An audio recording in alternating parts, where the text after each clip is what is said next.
მეც მინდა ერთი-ორი სიტყვით მივესალმო ჩვენს ძვირფას წარმომადგენლებს უმცირესობებისას. განსაკუთრებით ვიცი, რომ გაერთიანების წარმომადგენლები არიან აქ და მათი დამსახურება დღეს რომ ეს ვებინარი გვაქვს. უზომოდ მახარებს ის ამბავი, რომ აი პატარა ხარვეზი იყო, პატარა კი არა, შეიძლება ცოტა მსხვილიც ჩვენი პროგრამის ის, რომ ისეთი თანამშრომლობა არ ქონდა გაერთიანების წარმომადგენლებთან და აი ეს უკვე დავძლიეთ, რას ვიზამთ, ყველაფერს თავისი დრო აქვს, ნაკადული თავის გზას გადის, რომ მდინარეს შევერთეს და მდინარე რომ ზღვას შევერთეს და მე მგონი დღეს დადგა ის დღე, როდესაც ყველანი ვერთიანდებით და აი ზღვას უერთდებით. და რა ვიცი, როგორ გითხრათ, მე მჯერა რომ აი ჩვენი ერთიანობით, აი ხა დღეს განვიხილავთ რა ხდება, როგორ ხდება და ვის რა წვლილი შეგვიძლია შევიტანოთ იმისთვის, რომ გავაუმჯობესოთ შედეგები, რომ გადავძლოთ პრობლემები. და რა ვიცი, მე ბევრი რამ გასაუმჯობესებელია, ბევრი პრობლემა არის, გამოწვევები არის, მაგრამ ნამდვილად მჯერავს, რომ ჩვენ ერთად, ჩვენი ერთობით ყველა ამ პრობლემას გადავლახავთ წარმატებით. თქვენ ნუეხუმრებით სამი კავკასიური ეთნიკური ჯგუფი, სომხები, აზერბაიჯანელი და ქართველები, დობით გამსჭვალული და სიყვარული თავის ძალას რო გაერთიანებენ. ისე რომ მე ვფიქრობ, რომ საუკეთესო მოდელს შევქმნით, საუკეთესო მიღწევები გვექნება ამას რამდენიმე წელი ნამდვილად დაგვჭირდება, ისე რომ შეიძლება სხვებმაც მოინდომონ შესწავლა რა არის ასეთი რა გააკეთესო და შეიძლება გადაიტანონ თავიანთ კონტექსტებში. მე ასე ვხედავ, რომ საიდუმლო წარმატების, თუ კი წარმატება იქნება ჩვენი ერთობა და ჩვენი სიყვარული, ასე რომ ერთად გავაგრძელოთ ამ გზაზე სიარული და მოვემსახუროთ ჩვენს ბავშვებს. კარგით, ორენოვანი განათლება წარმატებული მომავლისთვის. ასე ქვია ჩვენს დღევანდელ პრეზენტაციას. ერთი სიტყვით გეტყვით, რომ სამინისტროში არის პროგრამა, ამ სახელწოდებით, ძალიან დიდი სახელწოდება არის, ეროვნული სასწავლო გეგმის განვითარება, აი მიშლის რაღაცა და სახელმწიფო სტანდარტების დანერგვა ეროვნული უმცირესობების სკოლამდელ და სასკოლო დაწესებულებებში. მე ვამბობ, რომ სამინისტროში ესე იგი ორი პროგრამა, რომელიც ერთიანდება, ცხადია, ეროვნული სასწავლო გეგმა უნდა დაინერგოს ყველგან, ორი ფილტვია, ერთი ემსახურება ქართულ ენოვან სკოლებს და მეორე ემსახურება აი უმცირესობათა სკოლებს. ეხლა ჩვენი პრეზენტაციის გეგმა რომ ვიცოდეთ და განვეწყოთ, არის ასეთი, იქნება პირველი ნაწილი, სადაც თამულას მიერ დასმულ, ანუ თქვენ მიერ დასმულ შეკითხვებს უპასუხებთ, რა მოდელი შევარჩიეთ და მოდელი კი ბატონო, კარგია შერჩევა, მაგრამ აუცილებელია რაღაც პირობებით დავიცვა და რა აუცილებელი პირობები უნდა დავიცვათ იმისთვის, რომ ვუზრუნველყოთ მართლაც წარმატებული მომავალი ჩვენი მოზარდების. მეორე ნაწილი ქართულ ენოვან რესურსებზე იქნება. დღეს აი რაც თქვენ გაინტერესებდათ, რომ რას აკეთებთ, როგორ აკეთებთ, პედაგოგიკური და მეთოდიკური მიდგომებზე მოგიწევთ ცოტა ხანი ჩემი ატანა და შემდეგ უკვე ახლო მომავალში გადასაწყვეტი პრობლემები. ესე იგი, ძალიან უცბად რომ გადავხედოთ უზარმაზარ გამოცდილებას, რაც კაცობრიობაში დაგროვდა ბილინგურ განათლებასთან დაკავშირებით, შეიძლება თქვათ, რომ ორი ძირეული ხედვა ერთმანეთისგან განსხვავებული და საპირისპიროც კი, ხო? ერთ ხედვას უწოდებენ დღეს გამაღარიბებელ ხედვას და გამაღარიბებელ ბილინგვიზმს. რას გულისხმობს? აქ ხედვა არის ასეთი, რომ პირველი ენა ხელს უშლის მეორე ენის ათვისებას, ამიტომ უმჯობესია პირველი ენა გავწიოთ საერთოდ პროცესებიდან. და ეს ხედვა ფიქრობს, რომ ენობრივ კულტურული სიმრავლე ხელს უშლის ინტეგრაციას და გამთლიანებას, საზოგადოების გამთლიანებას. აი ეს სურათი, აი ეს პატარა ის რომ დავდე აქ ილუსტრაცია აჩვენებს, რომ ამ წარმოდგენის მიხედვით ყველა ენას თავისი უჯრა აქვს და შესაბამისად ერთი უჯრის გაფართოება თუ გვინდა, მეორე უჯრა ხელს გვიშლის. მეორე ხედვა არის გამამდიდრებელი, პირიქით, აქ ფიქრობენ, რომ პირველი ენის განვითარება ხელს უწყობს მეორე ენის ათვისებას და რომ ენობრივ კულტურული იდენტობების იგნორირება პირიქით საფრთხეს უქმნის ინტეგრაციის პროცესებს, ანუ საზოგადოებრივი გამთლიანების პროცესს. ნუ აი აქ ნახეთ სულიად განსხვავებულია ცალ-ცალკე უჯრები კი არ არის არამედ ჩვენი შემეცნებითი სისტემა ერთიანად მართავს ამ ენათა განვითარებას თუმცა ცხადია პირობებია დასაცავი პირველი ხედვიდან მომდინარეობს ეგრეთ წოდებული სუსტი ბილინგური მოდელები ისინი მიმართული არის ერთენოვან წიგნიერებაზე და თუ ეს ერთი ენა არის სახელმწიფო ენა, მაშინ მიმართული არის ასიმილაციაზე და თუ ეს ენა არის უმცირესობის ენა, მაშინ სეპარაციაზე და გამიჯვნაზე. რაც შეეხება მეორე ხედვას, იგი წარმოშობს პირიქით ეგრეთ წოდებულ ძლიერ ბილინგურ მოდელებს. ვერ მოვიშორე აქ ის მიშლის ხელს. რაღაცა აი ასე გავაჩოჩე. ძლიერი მოდელები, რომელიც მიმართული არის ორენოვან წიგნიერებაზე და მიზანი რასაკვირველი არის ინტეგრაცია. აი ეს შესავალი. ეხლა ჩვენ რასაკვირველია შევაჩერეთ ხვდებით ალბათ ძლიერი მოდელი და კონკრეტულად ამ ძლიერ მოდელებში არსებობს სხვადასხვა მოდელები, თუმცა მე კიდევ ქვესიმრავლეებია, იმიტომ რომ მოერგო პირობებს, სადაც ამას ახორციელებ. ამ მოდელს ქვია ასე უმცირესობის ენის შენარჩუნება, დაინტერესებული პირისთვის ინგლისურ ენაზეც დავწერე სახელწოდება. კი ბატონო, ეხლა უკვე ვნახოთ, რომ ეს ამ მოდელს ასაკვილად თავისი მიდგომები აქვს, მაგრამ აუცილებელია ვიცოდეთ რა პირობები უნდა შევქმნათ წარმატებული მომავლის უზრუნველსაყოფად და მე აი ამ პირობებზე გავამახვილებ ყურადღებას სკოლამდელ განათლების ფარგლებში რასაკვირველია. ხო, ისიც დამავიწყდა აღმენიშნა, რომ ეს პროგრამა თავისთავად ეროვნულ სასწავლო გეგმას სასკოლო დონეზე ემსახურება და სამართველო კურირებს სკოლამდელს, მაგრამ რა კი ბილინგური შემოვიდა, ამის გამო ამ პროგრამაში ბილინგური ჩვენ და თამარ ისა რა ქვია თოლორაი რომელიც წარმოადგენს სამართლოს ხელმძღვანელს სკოლამდელი განათლების ასე ვთქვათ საერთო ძალისხმევით ზრუნავთ აი ამ სკოლამდელ საფეხურზე. ხო, ანუ ჩვენ აქ უნდა ორი ჯგუფი გამოვყოთ პირობების, რომელიც უნდა დავიცვათ.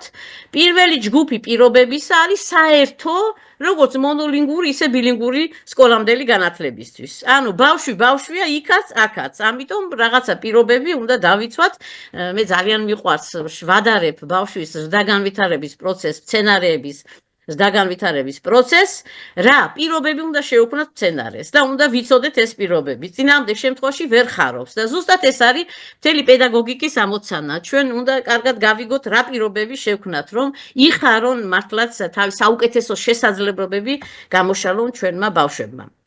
ამ პირობებზე, რომელიც საერთოა, ამაზე მე ყურადღებას თითქმის არ შევაჩერებ, ძალიან ზოგადად 2-3 საკვანძო სიტყვას ვიტყვი, იმიტომ რომ ამაზე უამრავი ლიტერატურას დაიწერა, კურიკულუმით შეიქმნა, ისინიც არის, რა ქვია, ტრენინგების და ასე შემდეგ, ხო?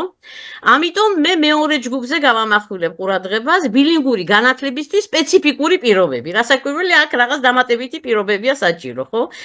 კარგით, ეხლა პირველი რომ განვიხილოთ, ანუ აი ეს საერთო პირობა, რომელიც სულეთია მონოლინგურში ვარ თუ ბილინგურში, სახელმწიფოში თუ სხვა, აუცილებელი ბავშვი არის და რაღაც პრინციპებია დასაცავი, იმისთვის რომ წარმატებული მომავალი ქონდეთ ამ ბავშვებს, ხო, იცით რომ სკოლამდელი ასაკი არის საძირკველი, რომ აშენდება პიროვნული ზრდაგანვითარება. ანუ იცით რა, 3 საკვანძო ის გამოვიტანე იდეა შინაგან მოტივაციაზე და გამოცდილებაზე დაფუძნებული საგანმანათლებლო პროცესი, აუცილებლად გამოცდილებას უნდა ეფუძნებოდეს. თამაშით სწავლა, ჩვენ ვიცით რომ წამყვანი ქცევა სკოლამდელ ასაკში თამაშია და ამას ვიყენებთ, ხო? ყოველ შემთხვევაში ვცდილობთ გამოვიყენოთ იმისთვის, რომ ბავშვი კარგად განვითარდეს და პროცესზე ორიენტირება და არა შედეგზე. ხო, ეს სკოლაშიც ძალიან მნიშვნელოვანია. ძალიან მომწონს და ვიტყვი მაინც არ უშვებ ხელიდან მომენტს რომ ეს არ თქვა დიმიტრი უზნაძე ძალიან მარტივად აქვს ეს ახსნილი რითი განსხვავდება შრომითი სექტორი სწავლის სექტორისგან რომ შრომით სექტორში როცა მაგიდას ვაკეთებინებ მაინტერესებს მაგიდა ანუ შედეგი ხოლო სწავლის სექტორში როდესაც მაგიდას ბავშვებს ვაკეთებინებ მაგიდა არ მაინტერესებს იმ ძალების და უნარების განვითარება, რომელიც იღებენ მონაწილეობას მაგიდის კეთების პროცესში. ანუ თუ რამეს ბავშვებს ვაკეთებინებთ, პროცესში მათი უნარების გასავითარებლად. კარგით, გადავიდეთ უკვე მეორე ბილინგური განათლებისთვის აუცილებელი სპეციფიკური პირობები რა არის. პირველი ეხება ენათა მონაცვლეობას, ენების მონაცვლეობის სტრატეგიას. სკოლამდელ ასაკში განსაკუთრებულად მნიშვნელოვანი არის რა, რომ მშობლიურ ენაზე მეტყვი ამას გვეუბნებიან ფსიქოლოგები, მათ შორის ნათელა იმედაძე, დიმიტრი უზნაძეც საუბრობს, როგორი ძიმია ბავშვისთვის გადასვლა ერთი განწყობიდან მეორეზე, მშობლიურ ენაზე მეტყველება უნდა ეფუძნებოდეს მშობლიურ ენაზე მეტყველების განწყობას. ანუ ბავშვმა უნდა განაწყოს თავისი ძალები იმისთვის, რომ მშობლიურ ენაზე იმეტყველოს და ზუსტად ასე ქართულ ენაზე მეტყველება უნდა ეფუძნებოდეს ქართულ ენაზე მეტყველების განწყობას. ამიტომ აქაც ბავშვმა უნდა განაწყოს თავის ძალები იმისთვის, რომ ალაპარაკის ამეტყველდეს, გაიგოს ამ შემდეგ ქართულად. გაიხსნას ის ფაილი, ხო, სადაც იყრება ქართულ ენოვანი მასალა. აი სწორედ ამის გათვალისწინებით ჩვენ ვიყენებთ ეგრეთ წოდებულ გამიჯნულ მიდგომას.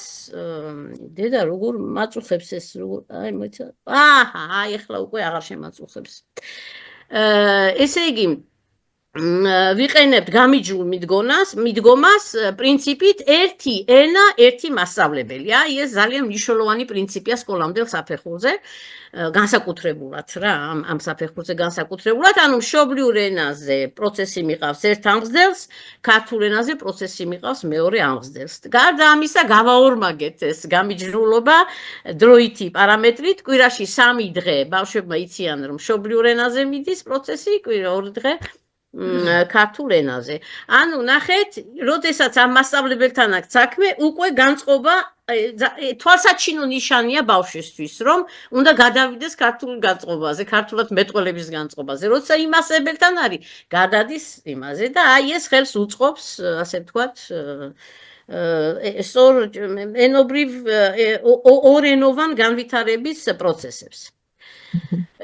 ეხლა ვნახოთ რა შემთხვევაში იქნება ბილინგური განათლება გამამდიდრებელი. ადრეულ ასაკში ეს უკვე თამუნამ ხაზგასმით აღნიშნა და პასუხიც შეკითხვაც დამისვა. ძალიან მნიშვნელოვანია მოზარდის პირველი ენის განვითარებაზე ზრუნვა. აი, იცით რა, ზოგან ეს შეიძლება მოხდეს ფორმალურ გარემოში, ზოგან შეიძლება მხოლოდ არაფორმალურ, მაგალითად კანადაში არის იმერსიის მოდელი, ბაღში მთლიანად მიდის მეორე ენაზე, მაგრამ უზარმაზარი ყურადღება ექცევა ოჯახში ზრუნვას ენობრივ განვითარებაზე. ან შეიძლება ორივეში ერთად. ყოველ შემთხვევაში თუ არც იქ და არც აქ არ ვზრუნავთ, არც ფორმალურს და არც არაფორმალურში, მაშინ კარგად ვერ წავა განვითარების პროცესები. ახლა უპასუხოთ შეკითხვას, რატომ არის ეს ასე? მოდით მე დავაზოვოთ პატარა რეფლექსიას, როგორც ხედავთ, გაღიმებული მძღოლი არის ზედა სურათზე, კარგად იცის მანქანის ტარება, მეორეზე ცოტა შეშფოთებული სახე აქვს ქალბატონს, ხო? და ასეთი შეკითხვა რო დავსვათ, რატომ არ უჭირს გამოცდილ მძღოლს საუბარში ჩაბმა და რატომ უჭირს ეს გამოუცდელ მძღოლს? მე მგონი ყველას გაქვთ ამის გამოცდილება, გამოუცდელ მძღოლთან რომ ჩაждდებით მანქანაში და დაუწყებთ საუბარს, გერას გეტყვით, რომ მოიცა, ნუ მელაპარაკები. ხომ ასეა. ალბათ ამაზე პასუხი გააქვთ ან არ გააქვთ, არ ვიცი, მაგრამ რა ხდება, რომ გამოუცდელ მძღოლის უნარები, მანქანის ტარებისთვის საჭირო უნარები არ არის ავტომატიზებული. ეს არის ეს ეხლა საკვანძო რაღაცას ვამბობ. რა კი არ არის ავტომატიზირებული, ამიტომ მას უწევს ფიქრი, რომ ვაიმე ეხლა ის უნდა გადავთო, ეს უნდა ისა შემოვატრიალო და ამით იმდენად მუშა მეხსიერება არის ამით დაკავებული. თუ მუშა მეხსიერება დაკავებულია რაღაცით უკვე ისა მორჩა იმას სხვა ოპერაციების წარმოება არ შეუძლია. მაგრამ დავაკვირდეთ გამოცდილ მძღოლს. ნახეთ რა ხდება აქა ავტომატიზებულია უნარები. როცა უნარები ავტომატიზებულია, მუშა მეხსიერებაში საერთოდ აღარ შემოდის. შესაბამისად, ჩემი მუშა მეხსიერებაც ვამუშავებ ინფორმაციას, რითაც ვიღებ და გავცემ ინფორმაციას, თავისუფალია. ამიტომ საუბარში ჩავებები, კამაჩიც და ასე შემდეგ. აი ეს მაგალითი რატომ მოვიყვანე, არ ვიცი თუ ხვდებით, იმიტომ რომ ზუსტად იგივე ხდება ენაში. როდესაც ენობრივი ცოდნა არ არის ავტომატიზებული. მაშინ გონებას იკავებს ფიქრი ლექსიკურ ერთეულებზე, ფიქრი რომ ვაიმე შეიძლება სიტყვაში 4 წინადადებაში 4 სიტყვიდან 3 გავიგე, მაგრამ ამ სიტყვებს შორის რა კავშირებია, მაგას ვერ ვიგებ. ანუ მორფოსინტაქსურ კავშირებს ვერ ვიგებ და ამითი ვარ დაკავებული. და შესაბამისად, სააზროვნო ოპერაციებს რაღაცაზე გემჟეროთ და რაღაცას ვერ ვაწარმოებ, ხო? აი ნახეთ, აი აქ შემოგვაქვს, მე კი არა, იმას დარგის სპეციალისტებს ორი ცნება დაბალი რანგის ოპერაციები, მაღალი რანგის ოპერაციები. აი, როდესაც იმას მანქანას იმაზე ფიქრობს, რა როგორ გააკეთოს ამ იმაზე, დაბალი რანგის ოპერაციებით არის დაკავებული და მაღალი რანგის ოპერაციებს ვეღარ აწარმოებს. ანუ მაღალი და დაბალი რანგის ოპერაციები მეტყველებისას. რას ნიშნავს ეს? ხო, როდესაც მე მეტყველებ, ან როდესაც სხვისი მეტყველება უნდა გავიგო, ან როდესაც ტექსტი უნდა გავიგო, ეს ნიშნავს იმას, რომ ლექსიკურად ვამუშავებ, ჩემი მუშა მეხსიერება ლექსიკურად ამუშავებს და მორფოსინტაქსურად ამუშავებს. და ვფიქრობ, აი ეს სიტყვა რას ნიშნავს, აი ამ სიტყვას და ამ სიტყვას შორის რა ის არის, რა კავშირი არის და ამითი ვარ გართული, რა ვიცი, მე მგონი ყველას გექნებათ გამოცდილება, რომ რომელიღაცა ენა ძალიან ცუდად იცით და რო უგდებთ ყურს, სანამ ის ბოლოშია გასული, თქვენ იმ პირველ წინადადებაზე ხართ შეჩერებული, ხო? და მაღალი რანგის ოპერაცია რას ნიშნავს? შინაარსობრივი დამუშავება უკვე, ხო? შინაარსის გამოტანა, აზრის გამოტანა და თუ მეტყველებთ, მაშინ აზრის გამოხატვა. ეხლა შევადაროთ ერთმანეთს პირველი ენა და მეორე ენა. ჩვენ ვიცით, რომ ერთ-ერთი წამყვანი ქცევა 2 წლიდან მე მგონი, ხო? არის მეტყველება. აი, მეტყველებს უკვე მომწიფებული არის ეს ფუნქცია და უზარმაზარი ტემპებით იწყებს ეს განვითარებას. პირველი ენაში, ეხლა 3 წლის ასაკიდან უკვე ცნობილია, რომ ბავშვი ძირითად პრინციპულად დაუფლებული არის ენას, პრინციპულად, ხა კიდე ბევრი აქვს სასწავლი ცხადია, მაგრამ ძირითადი მორფოსინტაქსური სტრუქტურები ბავშვმა იცის და აქვს საკმაოდ დიდი მარაგი ლექსიკის, რომელიც არის ავტომატიზებული. სხვათა შორის ამოუცნობია, რომ აი ამდენ გრამატიკულ წესებს სრულად გაუცნობიერებლად როგორ ითვისებს ტვინი.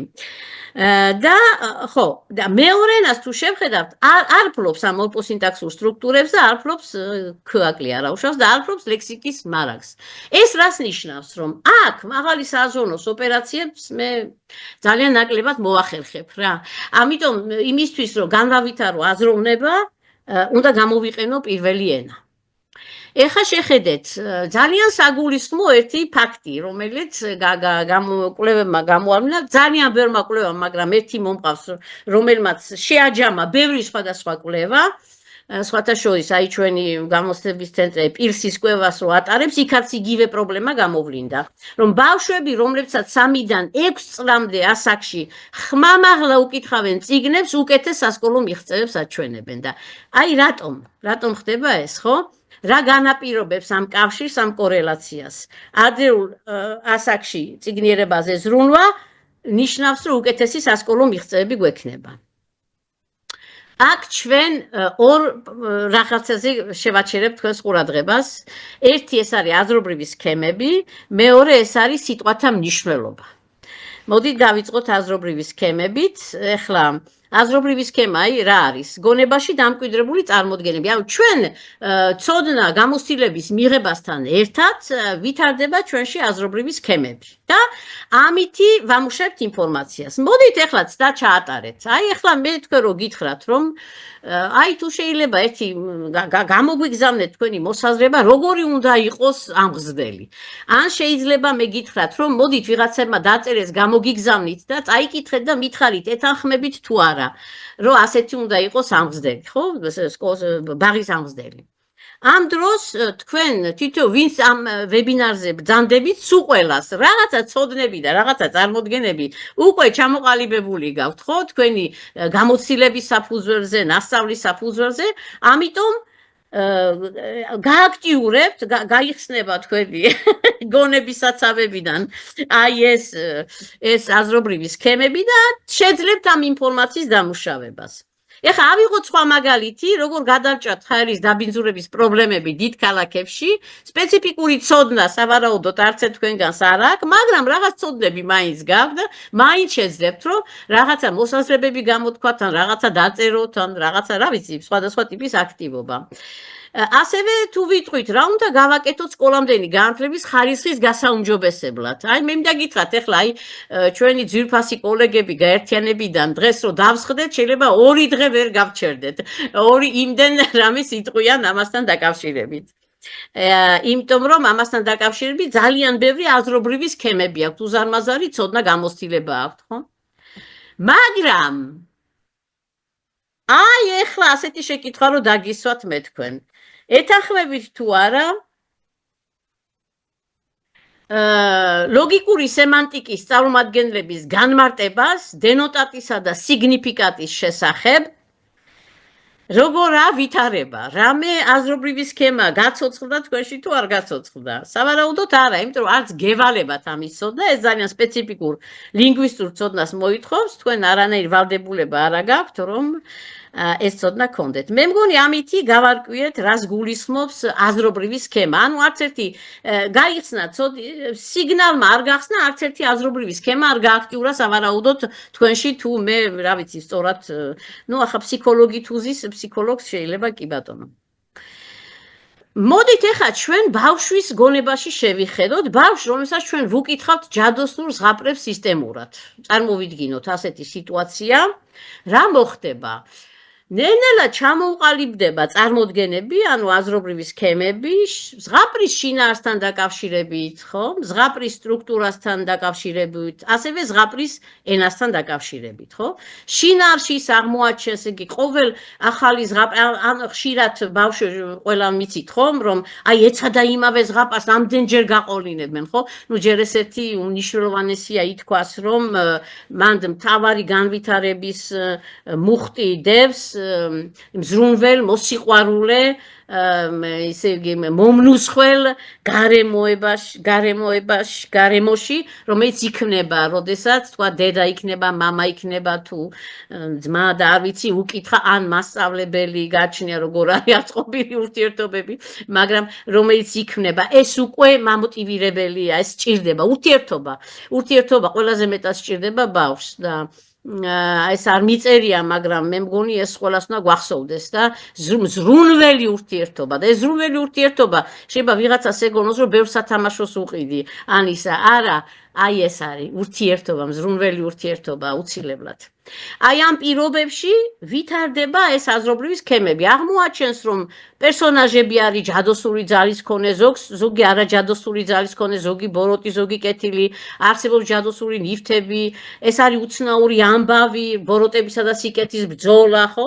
სტრუქტურასთან დაკავშირებითაც ჩამოუყალიბდება, აი ძალიან საინტერესო კვლევებია, რომ იმ ბავშვები, რომელსაც უკვე ესმით, რომ ამბის დასაწყისია, მერე განვითარება და მერე დასასრული, უფრო მეტი ინფორმაციას იგებენ და უფრო მეტს იმახსოვრებენ და რაც თავარია, რაც ჩვენთვის ძალიან მნიშვნელოვანი, იმიტომ სასკოლო განათლების წარმატება დგას სასკოლო ენის გაგებაზე.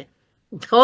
აი ეს კარგად უნდა ვიცოდეთ. სასკოლო ენით ხდება ხელმისაწვდომი საგნობრივი შინაარსი. აბა მაშინ რითი თუ ამითარა რა? მაგრამ თვითონ ეს სასკოლო ენისაწვდომი არის, მითიქ არის ესეთი სრული სინტაქსური სტრუქტურები, იმდენი ტერმინი არის.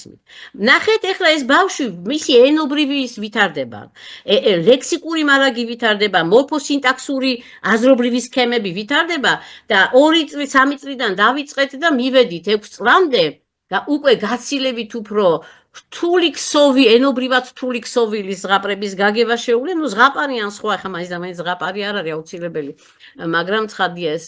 და ან რას ვამბობდით, ხო, და უფრო რთული სინტაქსური სტრუქტურების გაგებაც შეუძლია.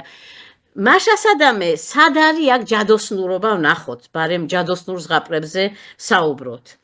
ბავშვმა რაღაცა გაიგო, ახლა პირველ საკითხვაზე რაღაცას გაიგებს, რაღაცას ვერ გაიგებს, მაგრამ ის იზიდავს ის სიტუაცია, ხო? რაღაცა რო გაიგო, ეს ავტომატურად განავითარებს რაღაცა აზრობრივ სქემას. აზრობრივი სქემა განმივითარდა, ეს საშუალებას მაძლევს, რომ გაგების სხვა აქტები განვახორციელო. გესმით, ეს წრე აქა ჯადოსნური წრე, რომელიც იკვრება, რომ რაც მეც გავიგებ, მით მეტი აზრობრივი სქემა და წარმოდგენა მივითარდება, და რაც მეტი სქემა მივითარდება, მით უფრო მეტ გაგების აქტებს ვახორციელებ, ნიშნავს იმას, რომ გონებრივ სტრუქტურებში ვითარდება ეს აზრობრივი სქემები, რომელიც აძლიერებს სააზროვნო რესურსებს. ეს არის ინსტრუმენტები. რომელიც ხშირად მე ვნახავთ ამას, რომელიც სოციალური გარემო უზრუნველყოფს ამის განვითარებას. პოტენციურად ეს დევს, მაგრამ ჩვენ თუ აქტივაცია არ მოვა, ჩვენ თუ განვითარებას ხელი არ შევუწყეთ, ამ ინსტრუმენტების გარეშე დარჩება ბავშვი.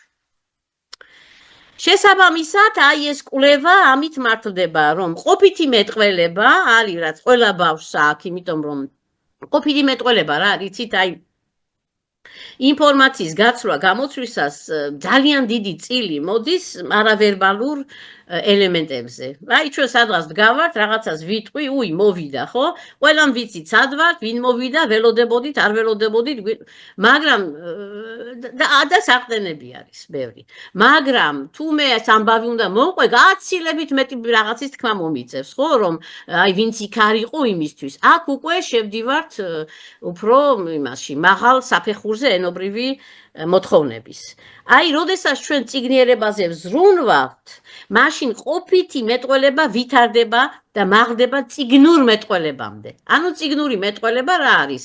უფრო მეტი არის უჩვეულო ლექსიკა, რასაც ყოველდღიურობა შეიძლება, მაგალითად, იქ ხელმწიფეა, იქ ველეშაპია, ციხესიმაგრეა, ეს ახლა ჯადოსნურ, მაგრამ საინფორმაციო ტექსტებშიც. უფრო რთული არის სინტაქსური სტრუქტურები და ასე შემდეგ. და ეს ენა იმ ბავშვებისთვის მიუწვდომელი რჩება, ვისთანაც ასეთ სამუშაოს არ ჩავატარებთ. ანუ წიგნური მეტყველების განვითარება პირველ ენაზე ხდება. რატომ? იმ ენაზე, რომელშიც ის უკვე ფლობს, ხო, ამ რომელშიც უკვე მარაგიც აქვს და ავტომატურად ფლობს ამ მორფოსინტაქსურ სტრუქტურებს, ავტომატიზებულია. ანუ ორ უმნიშვნელოვან ნაყოფს ვიღებთ. ერთი ნაყოფი ეს არის აზრობრივი სქემების ქსელები ვითარდება, რაც ჩემს აზროვნებას ავითარებს და აძლიერებს. და მეორე, რაც არის ძალიან მნიშვნელოვანი, სიტყვის მნიშვნელობები ვითარდება. შეხედეთ, სიტყვა დედა მაგალითად, ხო? 3 წლის ბავშვიც დებს ამაში მნიშვნელობას, 5 წლის ბავშვიც, 12 წლის ბავშვიც და ისა რა ქვია, 40 წლის ადამიანიც და 60 წლისაც და 80 წლისაც. მაგრამ ყოველ ჯერზე ეს მნიშვნელობა უფრო გამდიდრებული არის. შეიძლება პოემას დაიწეროს, შეიძლება რომანის დაიწეროს, სადაც თავარი ფიგურა იქნება რა არის დედა.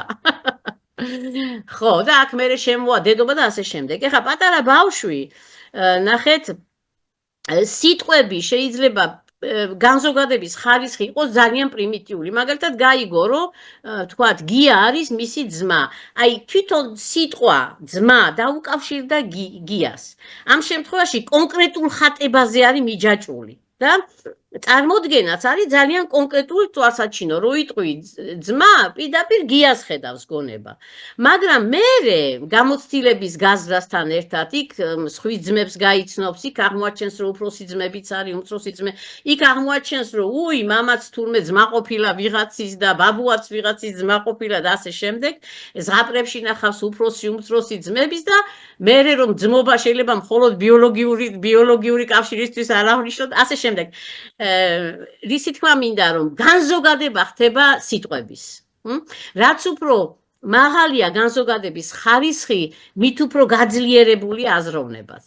ხო, ბავშვს შეუძლია აღიქვას კავშირები, მაგალითად, ყვავილი და ვარდი. ზოგ ბავშვს გონია, რომ ყვავილი იაზე უთხრეს ყვავილია, გონია, რომ მიეჯაჭვა იას ყვავილი. ხო? და ვარდი და ყვავილი თანაბარ ზომიერი გონია თან, მაგრამ ასე ხო არ არის, ქვესიმრავლეა კატეგორიზება, ის უფრო ზოგადია. ხო, მოკეთ აღარ გავაგზელებ. ესე იგი, ნელ-ნელა როდესაც მდიდარია ენობრივი გამოცდილება, უფერულდება კონკრეტული ნიშნები, ნაკლებად თვალსაჩინოა წარმოდგენა და ყალიბდება ზოგადი წარმოდგენა. ზოგადი წარმოდგენის ჩამოყალიბება აზროვნების განვითარება არის. უფრო მაღალია განზოგადების ხარისხი და მიჯაჭვულობა ნაკლებად არის, უკვე აზროვნება შეგვიძლია. აი ნახეთ, გაგეცინებათ ეხლა და კარგია, ცოტა უნდა ვიმხიავლოთ კიდეც. წიგნური მეტყველება და ყოფითი მეტყველება. აი მიწის დამმუშავებელი ტრაქტორით ავიღოთ ერთი და იგივე მოცულობის ტერიტორია, ერთს მივცეთ ტრაქტორი, მეორეს მივცეთ თოხი. და ვუთხრათ, რომ აბა მიდი, დაამუშავე შენ ტრაქტორით, წადი შენ დაამუშავე თოხით. წარმოიდგინეთ, რომელ მას მოუვა აზრად, სიტყვა გამექცა, რომ თქვას, რომ უიმე კაცო, რა ნიჭიერი არის ეს, ვინც ტრაქტორზე იჯდა, რომ რა ნიჭიერი არის, რა მაგრად დაამუშავა მიწა და ის როგორი უნიჭოავე, იმან ჩორკნა და რო ნახა ამ ხელამოცულობას რა გამარ დააგდო ეს თოხი გაჩერდა და აღარ გაანება თავი. აი ზუსტად ასე არის, მეგობრებო, პირველ კლასების სკოლაში, რომელიც მიდის წიგნური მეტყველებით, თავში ტრაქტორი აქვს ჩათვალეთ და ეს ტრაქტორი არის ეს აზრობრივი სქემები, რითაც ის ამუშავებს ინფორმაციას, სასკოლო ენას, სასკოლო ინფორმაციას, შინაარსს, რასაც იქ აწვდიან. გაცილებით უფრო ძლიერი ინსტრუმენტები აქვს ამ ბავშვს, რატო უფრო ნიჭიერია? არა, გარემო მიზრუნა, რომ ეს ინსტრუმენტები განავითარებინა.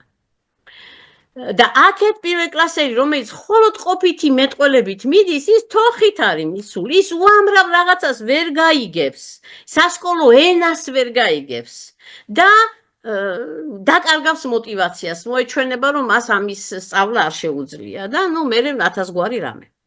კარგით. ანუ აქეთ გვაქვს ჩვენ განვითარებული აზრობრივი სქემები, ეს არის ტრაქტორი, ანუ ძლიერი ინსტრუმენტი, რომ ინფორმაცია დამუშავდეს, აქეთ ჩვენგან განუვითარებელი აზრობრივი სქემები, სუსტი გონებრივი ინსტრუმენტები ინფორმაციის დასამუშავებლად. მაგრამ ეს არ ნიშნავს, რომ ამ ბავშვს პოტენცია ამისი არ აქვს. ამას არ ნიშნავს და ხშირ შემთხვევაში ეს ტრაგედია ხდება სკოლებში, რომ მასწავლებლებს უკვე ფიქრობენ, რომ ამას უნარები არ აქვს და მოლოდინი დაბალი აქვს, მოკლედ გავანებოთ სკოლას თავი. ეხლა დასკვნა, რატომ პირველი ენის განვითარებაზე ზრუნვა, ბავშვი ენის საშუალებით აგებს ცნობიერ სამყაროს, ეს დიმიტრი უზნაძის სიტყვები, ამდენად ცნობიერების მოცულობა და შინაარსი ენობრივი სამყაროს სიმდიდრეზე არის დამოკიდებული. რაც უფრო მდიდარი ენობრივი სამყარო, მით უფრო ფართოა ცნობიერების მოცულობა და მით უფრო ძლიერია აზროვნება. ბავშვის ცნობიერება იმენის დახმარებით ფართოვდება, რომლის ძირითად მორფოსინტაქსურ სტრუქტურებს ფლობს ავტომატიზებულად. აი ნახეთ, ეს პირობა არის აუცილებელი. თორემ მე იმაზე არ უნდა ვფიქრობ დნ-ზე, ხო? რომ შევძლო მაღალი ოპერაციების წარმოება. მაღალი ოპერაციების წარმოებას თუ შევძლებ, მაშინ ჩემი აზრობრივი სქემები ვითარდება და კიდევ უკეთესად შემიძლია გაგება, ხო? ამიტომ არის მნიშვნელოვანი ის ენა, რომელზედაც 3 წლის ასაკში მას უკვე ავტომატიზებული აქვს არსებითად რა ახლა ძალიან ბევრს ისწავლის გრამატიკაშიც და იმაზე, მაგრამ იმისთვის რომ ის ტექსტები გაიგოს, ის მეტყველება, რომელიც ამ ასაკის ბავშვისთვის არის შესაფერი, ის წიგნური მეტყველება, რომელიც ამ ასაკის ბავშვს, აი სხვათა შორის ერთხელ სოფელში შვილიშვილებს უკითხავდი ზღაპარს, რომელიც უკვე უფრო რთული ენობრივი ქსოვილის იყო და უფრო შინაარსობრივად კომპოზიციურადაც უფრო რთული. არ მახსოვს, თქვათ 5 წლის იყვნენ, დავუშვათ, ხო? მაგრამ მოვიყვანე ისინიც მათი იქაური მეგობრები ერთად დავსვი, მაგრამ ცოტა ხნის მერე ისინი ადგნენ და წავიდნენ და ესენი კიდე დაბჩენილი დანთებული თვალებით მიგდებდნენ ყურს. რა მოხდა?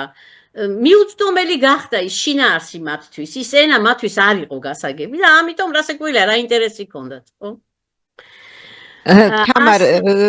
თამარ ძალიან დიდი ინტერესით გისმენთ და თქვენ უკვე აქ რატომ 3 წლიდან უკვე ამას გაეცა პასუხი, იმიტომ რომ უკვე უნდა არსებობდეს ბაზისი, რასაც მერეთ ბაზისი უნდა არსებობდეს, კი ბატონო, აუცილებლად. თამარ მე არ შემიძლია აქვე არ კიდევ უფრო არ დაგაზუსტებინოთ, იმიტომ რომ ეს არის ძალიან დიდი ინტერესის საგანი თვითონ იმ აღზრდებისგანაც, დირექტორებისგანაც, სადაც ინერგება ჩვენი პროგრამა. ნახეთ,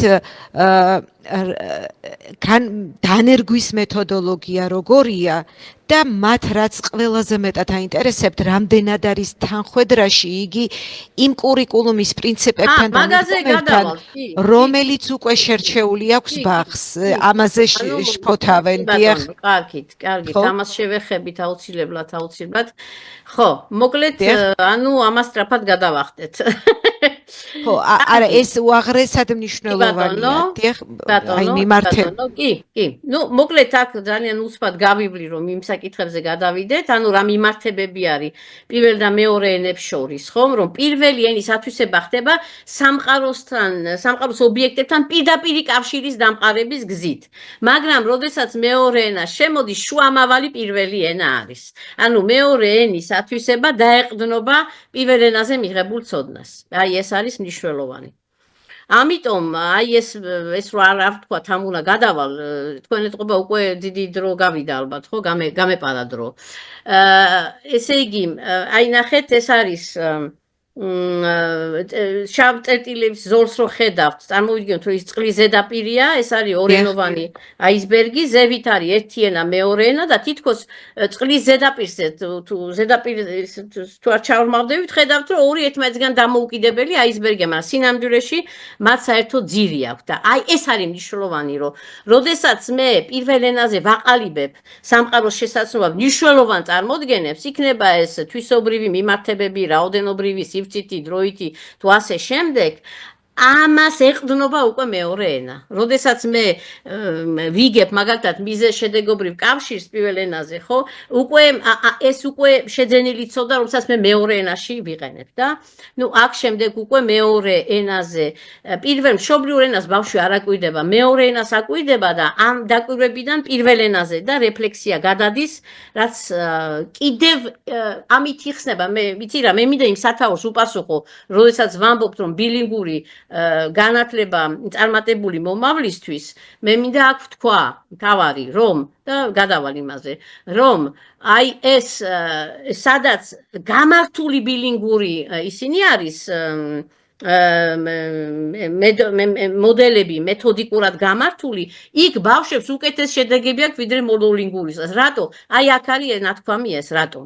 იმიტომ რომ როდესაც ორმხრივი ინტერაქცია მორენას შორის და ბავშვი უფრო მეტად განაზოგადებს სიტყვიერ ფორმებს, უფრო მიზანმიმართულად იყენებს სიტყვას, როგორც აზრის გამოხატვის ინსტრუმენტს. და დასკუნა და გადავედი. ანუ წარმატების ორი აუცილებელი პირობა, შინაგან мотиваციაზე, გამოცდილებაზე დაფუძნებული საგანმანათლებლო პროცესზე ორიენტირება, თამაშით სწავლება, ეს ის არის, რაც არის კურიკულუმებში და მეორე არის პირველი ენის განვითარებაზე ზრუნვა. ეხლა უკვე გადავიდეთ მეთოდიკაზე. თამარა, აქვე ბოდიში რო გაწყვეტინებთ, მაგრამ კომენტარია და უნდა წაგიკითხოთ. მომეწონა, როცა საუბრობთ ქართულენოვან რესურსებზე. ასევე მისაღებია სწავლის ორენოვანი მოდელი, რადგან თუ მშობლიური ენა არ ეცოდინება კარგად, ბავშვი ვერ ისწავლის მეორე ენაზე საუბარს, მით უმეტეს აზროვნებას. მაინტერესებს, რაც ფიქრობთ მშობლის ჩართულობასთან დაკავშირებით, განსაკუთრებით იმ მშობლებთან, ვისაც ქართულ ენაზე საუბრის და კომუნიკაციის პრობლემა აქვთ. ხო, ძალიან კარგი, დიდი მადლობა, მიყვარს კარგი შეკითხვები. ესე იგი, ნახეთ, თავარი არის მიმღებლობა მშობლის. ანუ სხვათა შორის დიდი კარგი მიღწევები არის იქ, სადაც ბილინგურ განათლებას აქვს მშობლების მხარდაჭერა. თუ მშობლები ამას ხარს უჭერს და ამისთვის ჩვენ ყველაფერი უნდა ვქნათ, ჩვენ განსაკუთრებით აი ჩვენი გაერთიანების წარმომადგენლება და ასე შემდეგ ადგილობრივმა კადრმა ისა აი ამისთვის უნდა ნამდვილად რომ დაინახონ ამის სიკეთე და ეს მოინდომონ, იმიტომ რომ მშობლის მხარდაჭერა ერთ-ერთი უმნიშვნელოვანესი კომპონენტია წარმატების. ეხლა რაც შეეხება ენის ცოდნას, არავით არის პრობლემა კი არა, მით უკეთესი თუ არ იცის ქართული ენა, იმიტომ რომ მშობელმა მშობლიურ ენაზე განვითარებას უნდა შეუწყოს ხელი. აი ეს არის, ამას ვამბობ. ეს არის, თუ ნახეთ, საოჯახო გარემო ხელს უნდა უწყობდეს მშობლიური ენის განვითარებას, იმიტომ რომ იმ ოჯახებში, სადაც ეს არ ხდება, ძალიან დიდი გასაჭირი აქვს მერე მოსწავლეს. მაგრამ ჩვენ ვიცით, რომ სოციოეკონომიკურად ვერ არის ისე საქმე, როგორც იყო, ხა ბევრ ოჯახებს საბავშვო წიგნები არ აქვს და ასე შემდეგ. ამიტომ შევარჩიეთ ეს მოდელი, რომ თუ კი ოჯახი ვერ უზრუნველყოფს ისე როგორც საჭიროა, მოდი ჩვენ უზრუნველყოთ ინსტიტუციამ ეს თავის საჯარო ინსტიტუციამ თავის თავზე, მოდი ჩვენ ეს უზრუნველყოთ და მივაბათ ამას ქართული სწავლა. რაც უფრო კარგად წავა მშობლიურ ენაში, მით უკეთ და უფრო სწრაფად ისწავლის ქართულს. ამიტომ არანაირი პრობლემა არ არის ის ფაქტი, რომ მშობელმა ქართული არ იცის. პირიქით, ეს უფრო შეუწყობს ხერხს მის განვითარებას ხერხს. თავარია იმ მშობლიურ ენაზე ესაუბროს, რაღაცები უკითხოს, რაღაცები აპარაკოს და ასე შემდეგ. რა ვიცი თუ გავეცი პასუხი თქვენ შეკითხვას? მე მგონი გაეცით, კი ბატონო და ეხლა განვაგრძოთ თამარ, მე აქვე მინდა რომ შეგახსენოთ ჩვენი ვებინარების დრო მაქსიმუმ 1 საათია, 10 წუთი გვაქვს დარჩენილი. ვაიმე, რა ხო, ამიტომ თხოვნა არის რომ ხო, კარგი, კი ბატონო. კარგით, ნუ რა ვქნა, ვერ ვჭერდები ხოლმე ამ საკითხებზე რომ ვლაპარაკობ. ქართულენოვანი რესურსები, ანუ თვითონ პროგრამამ გაითვალისწინა, რომ ორივე ენაში შეექმნა რესურსები, თუმცა პარალელურად მუშაობდით იმის დრო აღარ იყო. ყოველ შემთხვევაში რესურსებში რა არის, რომ მშობლიურენოვან რესურსშიც და ქართულენოვან რესურსშიც აქტივობები დაჯგუფებულია თემატური მიმართულებების მიხედვით, რომელსაც მოითხოვდა სტანდარტი. ხა სტანდარტი შეიცვალა და ჩვენ ამ ყველაფერს გადავახალისებთ, მაგრამ როგორც ითხოვდა სანგარი, თქვათ, წიგნიერებისთვისაც არის აქტივობები, ხელოვნებისთვისაც სამყაროა, ასე შემდეგ. აქეთაც, იქითაც. ესე იგი, ქართულენოვან საგანმანათლებლო პროცესს უძღვებიან პროგრამით პარკლებში აყვანილი ჩვენი ბილინგური მასწავლებლები, ასევე ეძახით მათ. მათთვის არის მუდმივ მოქმედი კოუჩინგის პროცესი, ჯერ იყო ცხადია ტრენინგები და შემდეგ და აი ეს ამ კოუჩინგის პროცესს მაინც ვიტყვი, რომ ჩვენი გუნდი ვიცოდეთ, კოორდინებას უწევს ჩვენი კოლეგა ანა ძიძიგური. შინაარსობრივი ხელმძღვანელია ჩვენი კოლეგა მაია ფილაური, რომელსაც არასდროს მიწერე, რომელსაც უზარმაზარი გამოცდილება აქვს უცხოეთში, საფრანგეთში ნასწავლი ადრეული განათლების ფაკულტეტი და ფრანგულ სკოლაში მუშაობს წლობით იქ, სადაც მუდმივად შემოდიან ბავშვები, რომელსაც ფრანგული არ იცის. ამიტომ უზარმაზარი გამოცდილება აქვს, როგორ ვიმუშაოთ ბავშვებთან, რომელსაც ენა არ იცის და ყავს ასევე 4 ასისტენტი, რომლებიც თვითონ ვინც პირველად შემოვიდნენ და გაიზარდნენ ბილინგური მასწავლებლებიდან ყავს შერჩეული. ეხლა რესურსების ბანკი გვაქვს და საყრდენი რესურსების ნაკრები, რომელსაც ვეძახით ჩვენი სამყარო. არ შემიძლია არ აღვნიშნო აუცილებლად მადლიერების გამოხატვა ყოველთვის მნიშვნელოვანია, რომ ჩვენ შექმნილი გვქონდა საზოგადოება, ბავშვი ოჯახი საზოგადოება, ასეთი ორგანიზაცია იყო, USAID-ის მხარდაჭერით მათ შევქმენით ყრუ და სმენად გაქვეითებული ბავშვებისთვის დიდი რესურსები და მათ დაგვითმეს, რომ გამოგვეყენებინა, ბაზად გამოვიყენეთ, თუმცა რასაკვირველია მთლიანად შევცვალეთ. აქ უბრალოდ მნიშვნელოვანი ის იყო, რომ მათ რო ენა არ იციან, განვითარება ენის იყო გათვალისწინებული და მინდა ყოველ ჯერზე ვისარგებლო და მადლობა გადაუხადო მათ. ესე იგი, აქ რა არის 24 მოდული არის და 24 მოთხრობა. თითო მოდულისთვის თითო მოთხრობა და არის ეს ბარათები, სადაც ამ მოთხრობაში რა ხარ ლექსიკური ერთეულით შემოდის, იმის ბარათებიც არის მოცემული. ეხლა რასაკვირველია, მოდულში მრავალფეროვანი აქტივობები არის, ვნახოთ მეთოდოლოგიური პრინციპები რა არის და ემთხვევა თუ არა, ესე იგი, მე როგორც ხვდები, ეს გაერთიანებებს არჩეული აქვს კურიკულუმი თამაში, თუ არ ვცდები, ხო? და არის თუ არა შესაბამისობაში ამ კურიკულუმთან. ეხლა მინდა გითხრათ, რომ ის, რა ქვია, ვინც ხარისხის, რა ქვია, იმას ავტორიზაციის სტანდარტში ნათქვამი არის, რომ ბილინგური სექტორები ცალკე შეფასდება და მათ თავიანთი კურიკულუმი ექნებათ, რომელსაც შეაფასებენ, რომლითაც ისინი შეფასდებიან, ეს ერთი. მეორე, რა მინდა ვთქვა, თუმცა იმას არ ნიშნავს, რომ არ შეიძლება ისე გამოვიყენოთ. მეორე, რაც მინდა ვთქვა, ნახეთ, რომ ის პრინციპები ხო, რომ თამაში რეალურად ჩვენს სისტემაში ორნაირია მხოლოდ, ხო, კურიკულუმი, ერთი ტრადიციული, რომელსაც გავუვიდა ვადა, იმიტომ რომ შეიცვალა სტანდარტი, თუ სწორს ვამბობ, რამე თუ მეშლება მითხარი, ანუ დარჩა თამაში, ხო? ესე იგი, ანუ თამაშის არჩევანი დიდი არა გვაქვს, ეხლა მონტესორის კურიკულუმებს და ვალდორფის კურიკულუმებს ჩვენი საჯარო სკოლები არც არის ხელმისაწვდომი ვერც აირჩევენ და ანუ რეალურად ეს არის. თუმცა მათ აქვთ თავისუფლებელი არჩევანის უფლება, რა თქმა უნდა. როგორ არა აქვთ, მაგრამ რეალისტურად რომ ვილაპარაკოთ, არის მხოლოდ ეს. რა თქმა უნდა და აქვე ვიტყვი თამარ, რასაც ამბობენ გაერთიანების ხელმძღვანელები, რომ პირდაპირ ესე ინტერვიუდან ვიხსენებ ახლა ციტატას, რომ ჩვენ ამას ადგილობრივ დონეზე მეთოდოლოგიურ რესურსებს ამ ეტაპზე ვერ შევქმნითო. ვერ შევქმნით. ჯერ სამინისტროს აქვს ვალდებულება და სწორედ ეგ იყო აი პირველი ის რომ ჯერ არ არიან მზად გასაკვირველია საბავშვო ბაღები მაგას ვამბობ და სკოლაშიც იმისთვის ვიკლავ თავს რომ ყველანაირი რესურსი უკვე მზამდგომარეობაში მათ მივცეთ და ერთგვარი ეროვნული კურიკულუმის სახე მიიღო ხო ამ კურიკულუმმა რომელიც აი ეს მინდოდა მე თქვა რომ მე ცოტა ოდნავ სხვაგვარად უყურებ შეიძლება იმიტომ რომ ზოგადი განათლებიდან უფრო ვარ ვიდრე კი არა და ზოვა ცოტა სხვა თვალით უყურებ ნახეთ ეს ფაქტობრივად ჩემთვის არის ეროვნული კურიკულუმი იმიტომ რომ ეს და შეიძლება ამას დავარქვათ იცით რა არის ქვეყნები სადაც სტანდარტს კი არ არქმევენ იმას რაც აქვთ არამედ ეროვნულ კურიკულუმს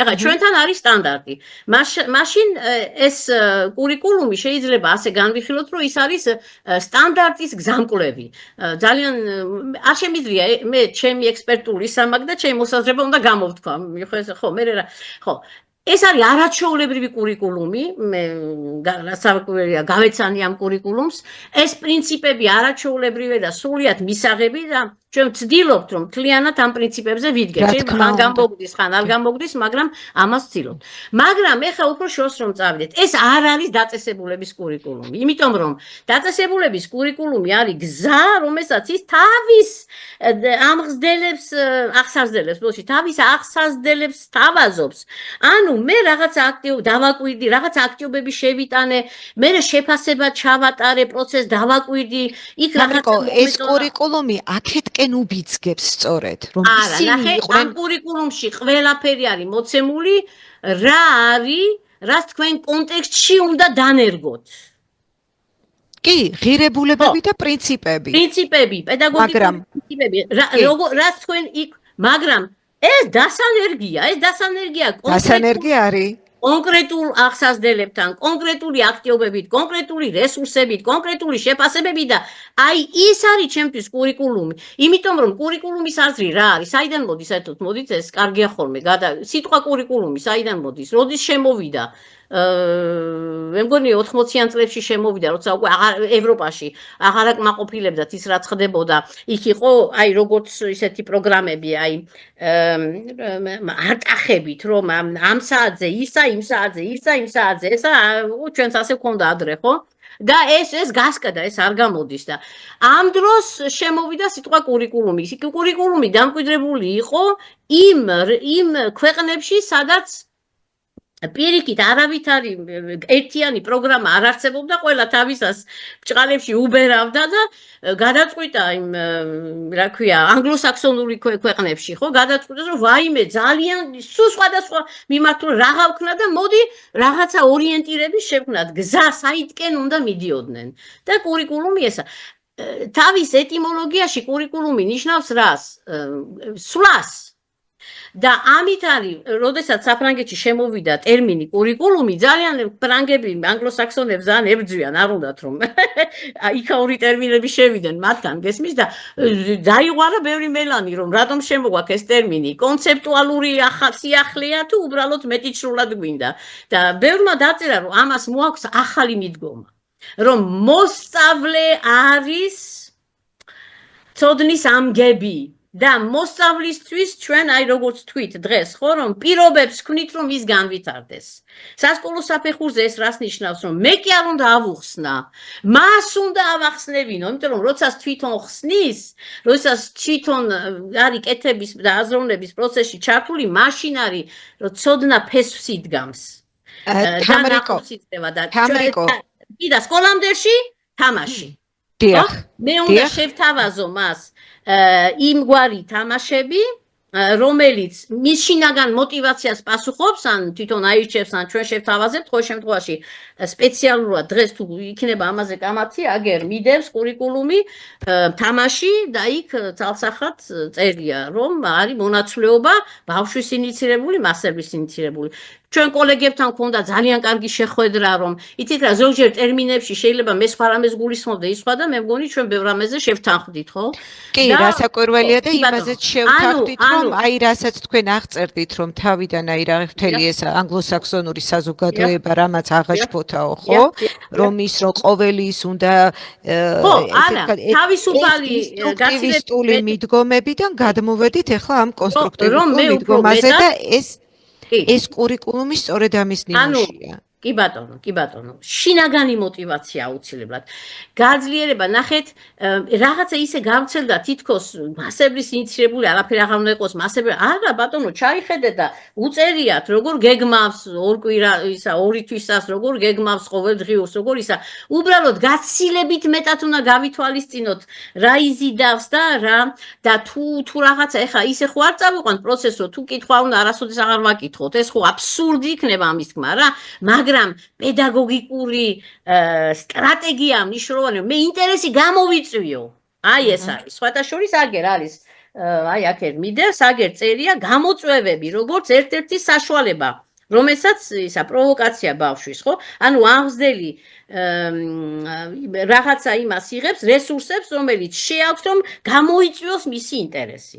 აგერ არის სტრატეგია წერია. აი იქიდან მკითხულობ, აი ეს არის თამაში, სრულიად ახალი გამოცემული აგერ შემილია ხო ეს რევიზირებული ვერსია თუმცა არა დასრულებული კი თამრიკო აქვე კითხავი ერთი შეკითხვა აღზრდის გამიზნული ქმედება რომლებიც ბავშვების ეფექტურ განვითარებას ემსახურება ანუ ასე არ არის არავინ არ ამბობს და არც ეს ჩვენი კოლეგები რომ აბა დავიკრეფოთ გულზე ხე აპირიქით უზარმაზარი როლი გვაქვს უბრალოდ ჩვენ მოვერგოთ მათ ინტერესებს მაქსიმალურად ანუ ნახეთ ეხა ჩვენ რა თამარ ბოდიში ჩემი ხმა მე მგონი იმაში არის და ყურსასმენებში აქვე არის შეკითხვა მუნიციპალური ბაღები მუშაობენ თემატური მეთოდოლოგიით რაც გულისხმობს ცენტრებად გადანაწილებას და პროექტების მეთოდს თუ მუშაობენ ასე ბილინგური მასწავლებლები რამდენად ემთხვევა ორივე მასწავლებლის გეგმა მშობლიური ენის და ქართულის და აქვე მეორე კითხვასაც ეს კითხვა ამ კითხვაზე გვინდა რომ გავცეთ პასუხი და მეორე კითხვა გთხოვთ ეს რესურსები გაგვიზიაროთ სმენისა და მეტყველების დარღვევის მქონე მოსწავლეებისთვის რაც შეიქმნა თუ გაქვთ ელექტრონული ვერსია და მადლობას გიხდით რაც შეეხება სმენადაქვეითებულ ბავშვებს ბევრი რესურსების შექმნაში მივიღე მონაწილეობა უბრალოდ ჩვენ ამას მე ორგანიზაციას მოგცემთ ბავშვი ოჯახის საზოგადოების კოორდინატორებს ან თან უნდა იქნება აიღო თქვენს თავზე რომ მე მოგცემთ და მათ აქვთ ყველაფერი მე ჩემი კუთვნილება ეს არ არის მე უბრალოდ როგორც ექსპერტი მუშაობდი და აუცილებლად მოგაცვიან გონი ეს მასალები არსებობს კი ბატონო კარგით ესე იგი პირველი შეკითხვა იყო უნდა გამიმეორებოდი რამდენად როგორ ესე იგი თემის და პროექტი არის ეს ძირითადი თემას და პროექტს იყენებენ მეთოდოლოგია რასაც იყენებენ და რამდენად ემთხვევაო ორივე მასწავლებლის გეგმა მშობლიური ენის და ქართული ენის ნახეთ ჩვენ დასაწყისში ვთქვით რომ ძალიან ბევრი რამე გასაუმჯობესებელი გვაქვს და ამ მიმართულებით გვაქვს სამუშაო, გითხარით რომ ნაკადული მოდის, დინარეთ უნდა გადაიქცეს, მშობლიურენოვანი ნაკადული წამოვიდა, ესენი უბრალოდ იმის პირობები და დროითი რესურსები არ იყო, რომ აი ეს ყველაფერი გავგეკეთებინა, მაგრამ ის გავაკეთეთ, რომ საერთო უნარებზე ვმუშაობთ, ხო? და საერთო მეთოდოლოგიით, ხო? იქაც თემები არის და სარეკომენდაციო თემები და აქტიობები, აქაც არის და იქაც მუშაობთ წიგნიერებაზე, აქაც და იქაც მუშაობთ, რა ქვია იმას, შემოქმედებითობაზე, რაც არის მოცემული, რაც იყო სტანდარტში ყველა მიმართულებაზე. ასე რომ ბავშვის განვითარება დაუშვათ მათემატიკურ თამაშობები დავარქვით, მაგრამ არ მახსოვს თან ეს, ხო? მათემატიკური თქვა მეტი, ნაკლები, თანაბარი დაბარი რაოდენობა, ვთქვათ, ციფრი და რაოდენობა და ასე შემდეგ, ეს ყველაფერი მშობლიურშიც მუშავდება და ქართულშიც მუშავდება და თქვენ ნახეთ, ხო, რომ აი აისბერგის შიგნით ეს ქართული იმას, ანუ საერთო წარმოდგენების, აი რაც არის სივრცითი იქნება თუ მათემატიკური იქნება თუ რაოდენობრივი თუ ასე შემდეგ, ორივე ენაზე ამ წარმოდგენების, ამ აზრობრივი სქემების განვითარებაზე ხდება მუშაობა. ამიტომ ამ ხრივ არც თემები არ არის, მაგრამ არც თემები არ ემთხვევა და არც გეგმები არ ემთხვევა. მე ვფიქრობ, რომ არც, მაგრამ ეს შეიძლება ვიღაცისთვის სადაო იყოს, მე არ ვფიქრობ, რომ თემები უნდა ემთხვეოდეს, მთავარი არის, რომ აი წარმოდგენების ჩამოყალიბებაზე ორივეგან მიდიოდეს მნიშვნელოვანი სამ და ერთი და იგივე თუ აკეთეს იქაც და აქაც არ მოსაბეზრებელიც იქნება არა. ხო, მე კიდე ხო. ნუ მოკლედ, ხო, ყოველ შემთხვევაში ამ ხრივ გვაქვს სამუშაო, ჩვენ მე ვიცი რომ იმას სამართლოს, აი თამარ თოლორეას სამართლოს დაგეგმილია განახლება საერთოდ აი ამ რესურსების და ჩვენი პროგრამის პარგლებშიც. ანუ ორივე სამინისტროს მოდი ასე ვთქვათ. ეს ისედაც განსაახლებელი არის, ამ ყველაფერს განვაახლებთ, მით უფრო უკეთ გავითვალისწინებთ კურიკულუმის მოთხოვნებსაც და მოკლედ ამ ხრივ სამუშაო გვაქვს მეგობრებო. თუმცა იმას ნუ ვიტყვით, უზარმაზარი საძირკველი უკვე ჩაიდო. ეს პატონა რო არ ქონოდა, საერთოდ საიდან ნულიდან დავიწყებდი და ახლა უკვე ნულიდან არ ვიწყებდი. ისმის ჩემი ხმა, იცით, რა თქმა უნდა, კარგად სწორად აღნიშნე, რომ ეს ამ კურიკულუმმა მიიღო ეროვნული კურიკულუმის სახე და ნებისმიერი ახალი და ჩვენი ასე ვთქვათ ოცნებას ან უყვარი არის ის რომ იქამდე მივიდნენ ახლა მომავალში ამას არ ველოდები მაგრამ თითეული ბაღი რომ აი ზუსტად საკუთარი კურიკულუმის შექმნისკენ აქეთკენ წავიდეთ და აქეთკენ ვუბიძგოთ მაგრამ ეს გრძელვადიანი მომენტია და სხვა მეთოდოლოგიური რესურსები რასაც ჩვენ მომავალში შევთავაზებთ ახალ კურიკულუმს ვთქვათ სწორედ ამ ბილინგური ბაღებისთვის მოდით ესე ვუწოდოთ რა თქმა უნდა იმ ღირებულებებს და პრინციპებს გაიმეორებს რაც უკვე არის ეს არის უცვლელი ეს უცვლელია ეს რესურსები გასამდიდრებელია პედაგოგიკური კომპეტენციები გასავითარ როგორ მაგრამ ამ ბილინგური განათლების აი ბილინგურ კურიკულუმს მოკლედ რომ ვუწოდოთ ეს შევხედავთ როგორც მაკომპენსირებელი განათლების ნაწილს როგორც ეს სხვადასხვა ქვეყანაში იყო ცნობილი ბილინგური განათლება ხო როგორც მაკომპენსირებელი განათლება ეს თავისთავად ნიშნავს რომ რაღაც არის გასათანაბრებელი ანუ უფრო იმაზე მეტია საჭირო ვიდრე აქამდე გვაქვს იმიტომ რომ იქ აი ახლა თუ მე გაჩვენებ დამატებით რა სამუშაო გვაქვს და რასაკვირველია ეს გარკვეულ იმას ითხოვს ხო სპეციფიკურ მიდგომებსაც რა კი ბატონო აი შეხედეთ აქ მინდა ერთ სიტყვას მიაქციოთ თამარ ძალიან დიდი ბოდიშის მოხდით თუ შეიძლება რომ აი დროში რაღაცა ისე უფრო მოქნილად იმიტომ რომ კიდევ არის ერთი შეკითხვა რომელსაც უნდა ვუპასუხოთ აუცილებლად ბატონო აი შეხედეთ ჩვენ აქ ვუყურე აი თქვენ ხედავთ რომ ბავშვები რაღაცა ტანსაცმელების ისინი აქვს და ვიჭრიან ვის როგორ უნდა იმას აცმევენ დაწებებით აი აქ თემა არის ტანსაცმელი ხო მაგრამ ნახეთ ჩვენ კი არ ვხედავთ და კი არ ასე დასწავლათი კი არ მივდივარ არამედ ნახეთ ენის გასიტყვების პროცესები ეყრდნობა პრაქტიკულ გამოცდილებას და რომ მოხდეს ენის შემოსწავლა აი ენის შემოსწავლა არის ის პრინციპი მაგალითად რომელიც არის გაცხადებული იმას კურიკულუმში თამაში ხო კარგით ეხლა ჩვენ აქ არჩევ მაშინ გადავახტები ამას მაგრამ ჰოლისტურ მიდგომას ვიყენებ თამაშები და აქტივობები სპირალური განვითარებას გავანებებ თავს, უბრალოდ მინდა გაჩვენოთ, რომ ამ ბავშვებმა აი თემატური ლექსიკა, კატეგორიები, ოჯახი, ცხოველი, საჭმელი, ეს ყველაფერი ბუნება, სასმელი, ეს ყველაფერი ქართულად უნდა ისწავლოს, ხო? კარმიდამო და ასე შემდეგ. აი მაგალითად, პირველი მოდული რო გვაქვს, აი ეს ლექსიკა გვაქვს, მაგრამ აბა 22 მოდულზე ნახეთ რა ხდება, ესა და ესა. ამიტომ ჩვენ გვჭირდება უძლიერესი სტრატეგიები იმისთვის რომ ბავშვი როცა კვირაში ორჯერ მიდის მხოლოდ და მხოლოდ იგესმის ქართული ხო ძლიერი მეთოდიკური ის გვჭირდება რომ განუვითაროთ კომპეტენციები აი თქვენი კურიკულუმი თამაში როგორ ვარგებთ თამაშს ამ ყველაფერს აგერ წერია ნახეთ ფოკუსირება ახალი ენობრივი კომპონენტების გაგებაზე. მაგალითად, სათამაშოების შემოგვაქვს ცხოველების საჭმელი, თქვა 5, 6, 10 ლექსიკური ერთეული.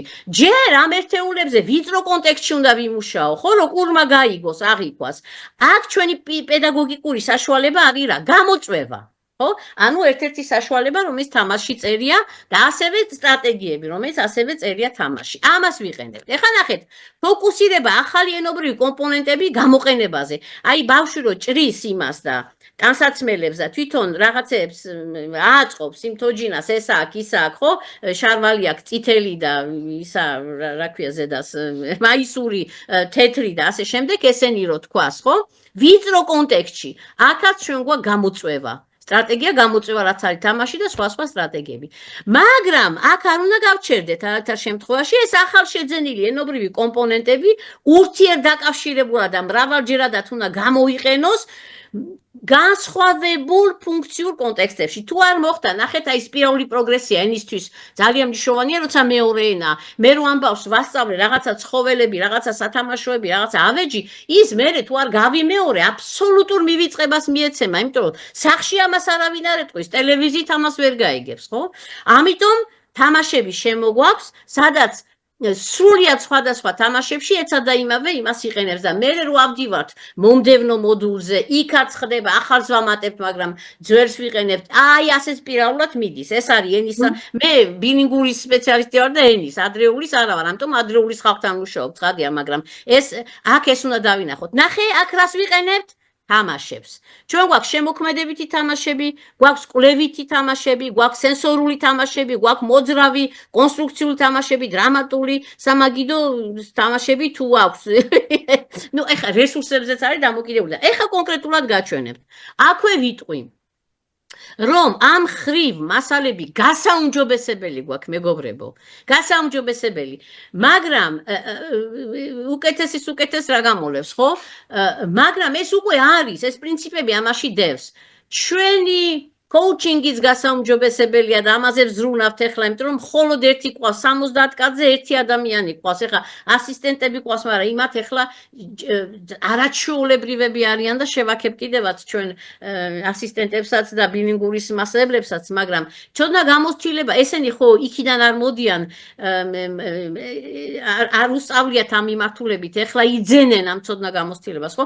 ამიტომ ჩვენ კიდევ ავიყვანთ ადრეული სპეციალისტებს, რომ coaching-ი უფრო გაძლიერდეს, უფრო მეტად გაუმჯობესდეს პრაქტიკა, რომელიც აი სწორედ ამ პრინციპებზე იქნება და ერთი არის რომ ნამდვილად დაწყებული არის ამ პრინციპების განხორციელება, მეორე არის რომ ეს ყველაფერი გასაუმჯობესებელია. მოდით მაგალითები ვნახოთ.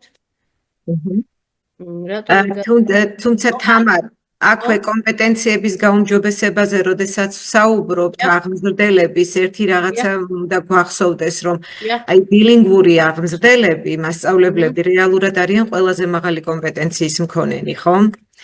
იმიტომ რომ ესე იგი რამდენი რამე უნდა იცოდნენ მათ. მოდით ჩამოვთვალოთ ან უნდა იყვნენ გინდოდა გეთქვა, ხო? არიან ვთქვი, ხო, უნდა იყვნენ, დიახ. და აი ეს, იმიტომ რომ აი გარემოს, რომელიც თავიდანვე ახსენეთ თქვენ, რომ თავარია რა გარემო შეიქმნება, ამ გარემოს მეტწილად ქმნიან ზუსტად კომპეტენტური აღმზრდელები, რომლებმაც ცდადიციან რა დროს, როგორ და ასწავლეს მათ, ხო.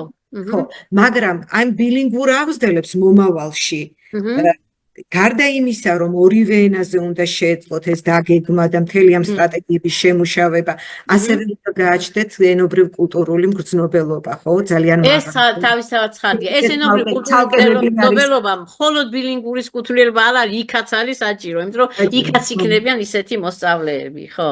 კი. ეს უკვე თანამედროვეობისთვის აუცილებელი კომპონენტია, კი. დიახ. ეხლა მე მინდა კონკრეტულ შეკითხვებს რომ ვუპასუხოთ, აი მოთხრობებში ჩვენ გვაქვს რასაკვირველია ის რაც ყოველდღიურ ცხოვრებას უკავშირდება, რომ ბავშვებს უკვე ცოდნა ქონდეთ ამისი, რომ მე ენობრივად ვიმუშაოთ. ეხლა რას ვიყენებთ, დიდათ აღარ ვიზამ, მაგრამ მოთხრობა და ცოდნა გამოცდილება, ჩვენ მივდივართ ცოდნა გამოცდილებიდან მოთხრობისკენ, რომ უკეთ გაიგონ, მოთხრობიდან ცოდნა გამოცდილებისკენ და არ გავაჩერებთ, აი ბავშვები აკეთებენ თვითფრინავს და ისა რა ქვია, იქაც არის ფრენაზე და თვითფრინავზე საუბარი, ასე შემდეგ. აი მაგალითად, მოთხრობა არის ბავშვები როგორ უნაწილებენ ცხოველებს ისა და აქ ჩვენ აქტივობა გვაქვს. აი ნახეთ როგორი აქტივობაა, რომ უნდა იმას თქვან დაფშვნან, პურის ნამცეცები ჩადონ, წავიდნენ და აი ეზოში, ან სადაც არის იქ მიიყვან და ანუ ბავშვი ამ ყველაფერს თვითონ აკეთებს და შემდეგ უკვე ეს გასიტყვების პროცესებსაც უწყობს ხელს და იმასაც რა ქვია, გაგების პროცესებს. ეხლა მე ძალიან მინდა გავამახვილო აი ამ აქტივობაზე, უმნიშვნელოვანესი აქტივობა არის ესა და სამწუხაროდ ვერ კეთება, იმიტომ რომ ან ფურცლები არ აქვს, ან ეხლა გეტყვით ჯერ რა არის. ეს არის ჩემი ორენოვანი დღიური. აი ქაღალდის თვითფრინავი გააკეთა ბავშვმა, ხო? და ჩვენ ვუღებთ სურათს. ეხლა შეხედე, სურათი გადაღებული არის და მე ვქმნი დღიურს. აი გამოყოფილი მაქვს რვეული, ამ კონკრეტული ბიჭუნასი და ეს იქნება მისი დღიური, რომელსაც მთელი წელი შეავსებს. ამაში იქნება სურათები, როდესაც სურათს ვაწეპებ, ვждები და შეკითხვებს ვუსვამ, რომ თვითონ ბავშვმა ნახეთ აქ ბევრი რამეა ახლა, მაგრამ ეს არის მონოლოგური მეტყველების დასაწყისი. როდესაც მე ახლა ვხედავ ჩემ ოთახს და ეს არის აღქმა და შემიძლია გითხრათ რას აღვიქვავ, რა დევს ჩემ წინ, ჩემს უკან. მაგრამ როდესაც მე ვიხსენებ ამბავს, შორეულ ამბავს, სადაც მე აღარ ვარ, ეს უკვე არის უნდა მოვჩხრიკო, წამოვიღო და გავასიტყვო. აი ეს პროცესი არის, როდესაც იმას კი იხსენებს, აბა რას აკეთებდი, აბა იქ ვინ იყვნენ, აი როგორი ემოციები ქონდა, რა მოგეწონა, რა არ მოგეწონა, როგორ აღწერე რა გააკეთე. აი ესეთი აქტივობა მშობლიურ ენაზეც უნდა გააკეთეს და ქართულ ენაზეც. აუცილებლად მშობლიურ ენაზე ვთქვათ მასწავლებელმა რაღაცა, რა ვიცი, რაღაცა ვთქვათ მძიმე, ვთქვათ ააწონინა ნივთები, ხო? გადაიღო და ნახეთ და ბავშვმა აღწერა. ეხლა წარმოვიდგინოთ, რომ შეივსო ზოგი ის აქტივობა მშობლიურზე თუ გაკეთა, მშობლიურად უნდა შეივსოს, თუ ქართულად გაკეთა, ქართულზე. ეს უნდა იყოს სხვადასხვა აქტივობა უეჭველად, ხო? და ბავშვს წლის ბოლოს ეს აქვს. ეხლა ეს დღიური, როდესაც არდადეგებზე გავატანთ სახლში ამ დღიურს, ხო? იქ ყველა დაინტერესდება, ბავშვი იქნება ამაყი, ვიღაცებს მოუყვება, შეიძლება სტუმრებს აჩვენონ.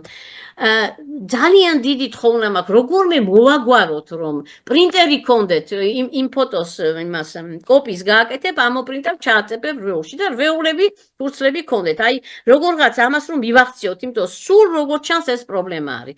აი, ჩემი დღიური, ნახე, ეს არის ცოდნის შეძენის გამტკიცება და ძალიან მნიშვნელოვანი. აქ წიგნური მეტყველება ვითარდება მშობლიურ ენაზე და ყოფითი მეტყველება იმაზე, ქართულ ენაზე, ამბის გადმოცემის უნარების განვითარება. ეს არის მონოლოგური მეტყველების საწყისი, ამას ეფუძნება მე სკოლაში წერითი მეტყველება. ახლა ვეღარ გავალ შორს. მიმართებების გააზრება ზეპირ და წერით კოდებს შორის, იმიტომ რომ ის მკარნახობს მე ვწერ. მე ბავშვი ხედავს, რომ სხვა კითხულობს იმას, რაც თვითონ თქვა.